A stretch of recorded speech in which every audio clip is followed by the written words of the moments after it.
નમસ્કાર, અત્યાર સુધીના તમામ ખાસ સમાચારો સાથે હું છું ઝરણા સોની। સમાચારો જોઈએ વિગતવાર તો યુરિયા ખાતરની અછતના મુદ્દે ન્યૂઝ 18 ગુજરાતી પહોંચ્યું મહીસાગરના લુણાવાડા કે જ્યાં રિયાલિટી ચેક કરવામાં આવ્યું, જેમાં અહીં સહકારી ખરીદ વેચાણ સંઘ પર જઈને જોયું તો ખેડૂતો લાંબી કતારમાં લાગેલા દેખાયા। ખેડૂતોને પૂછતા તેમણે કહ્યું કે સવારે 6 વાગ્યાથી તેઓ લાઇનમાં ઊભા છે। આવું એક સપ્તાહથી ચાલી રહ્યું છે, પરંતુ યુરિયા ખાતરની એક જ ગાડી આવતી હોવાથી મોટા ભાગના ખેડૂતોને ધક્કા માથે પડે છે। ફરી એક વખત એવું જ થયું, જે ખેડૂતોને વારો આવ્યો તેઓને યુરિયા ખાતર મળ્યું, જ્યારે કતારમાં પાછળ ઉભેલા હતા તેઓનો વારો આવ્યો ત્યાં જ ખાતર ખાલી થઈ ગયું। ગોડાઉન ખાલીખમ જોવા મળ્યું। જેમને ખાતર મળ્યું તેઓની એવી ફરિયાદ છે કે 10 થેલીની જરૂર હોય તો માત્ર 1 કે 2 થેલી જ યુરિયા અપાયું। ઉડીને આંખે વળગે તેવી વાત તો એ જોવા મળી કે યુરિયાની 1 થેલી સાથે ફરજિયાત નેનો યુરિયાની એક બોટલ આપવામાં આવી રહી છે, જેને લઈને પણ ખેડૂતો નારાજ જોવા મળ્યા। ખાતર ડેપોના મેનેજરનું કહેવું છે કે ઉપરથી જ ખાતર ઓછું આવી રહ્યું છે। સાથે જ તેમણે અપીલ કરી કે ખેડૂતો નેનો યુરિયા ખાતરનો ઉપયોગ કરે તો અછત નિવારી શકાય તેમ છે અને ફાયદો પણ વધુ થાય છે।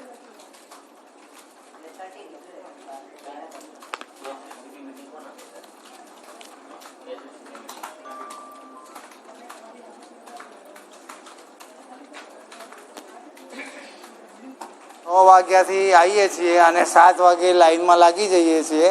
7 વાગ્યાથી 11 વાગ્યા સુધીમાં અમે લાઈનમાં બહુ લાંબી લાઈનમાં ઊભા રહીએ છીએ, છતાં પણ નંબર નથી લાગતો। જો ખાતર નહીં મળે અમને તો અમારો પાક નિષ્ફળ, રવિ પાક છે એ નિષ્ફળ જવાની ભીતિ। અને દરેક વખત આવીએ એટલે એનું ખાતર આપે જ છે, ફરજિયાત આપે છે। અમને ખાતર મળતું નથી। લાઈનમાં 6 વાગ્યાથી ઊભા હોય, 11 વાગ્યા સુધી ઊભા રહીએ છીએ। અમારી લાઈન નજીક આવી રહે છે અને ખાતર પૂરું થઈ જાય છે, અમને ખાતર મળતું નથી। ખાતર ના મળે તો અમારો પાક છે એ નિષ્ફળ જાય છે અમારો। હાલ આજે નર્મદામાં ગાડી આવેલી 340 જેવી ઠેલી આવેલી, તો બીજા ખેડૂતોને એક વેચા થતો પણ ના મળ્યું, પણ ખેડૂતોને નેનો યુરિયા વાપરે તો આ છત દૂર કરી શકાય। જે દાણેદાર યુરિયા છે ને એ જમીન વધારે પ્રમાણ બગાડે છે, જ્યારે નેનો યુરિયાનું કોઈ પ્રમાણ બગડતું નથી, જમીનનું ટકાવારી ઓછી બગડે છે અને ખેડૂતોને બી ફાયદો થાય કે જમીન ઓછું બગડે જમીન। અને 85% નેનો યુરિયા વાપરવાથી છોડ ઉપયોગ કરે છે, જ્યારે બેગ વાપરે ત્યાં એને 45% જ છોડ ઉપયોગ કરે છે, બાકીનો 20 જ જાય છે।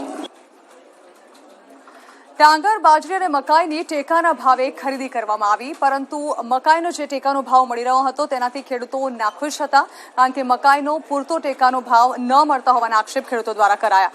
સાથે જ રાજ્ય સરકારે 1,75,000 મેટ્રિક ટન ડાંગરની ટેકાના ભાવે ખરીદી કરી છે, જ્યારે કે 272 ખેડૂતોએ 765 મેટ્રિક ટન ઓક્ટોબરથી લઈ અને 31મી ડિસેમ્બર સુધી ડાંગર, બાજરી અને મકાઈની ખરીદી કરવામાં આવી હતી।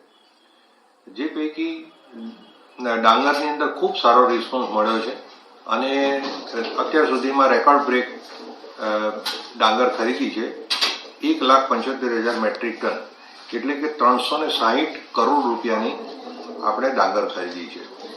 બાજરી ગત વર્ષ કરતાં ઘણી ઓછી, એટલે કે 765 મેટ્રિક ટન બાજરી ખરીદી છે, જ્યારે મકાઈ વેચવા માટે કોઈ ખેડૂત આવેલ નથી।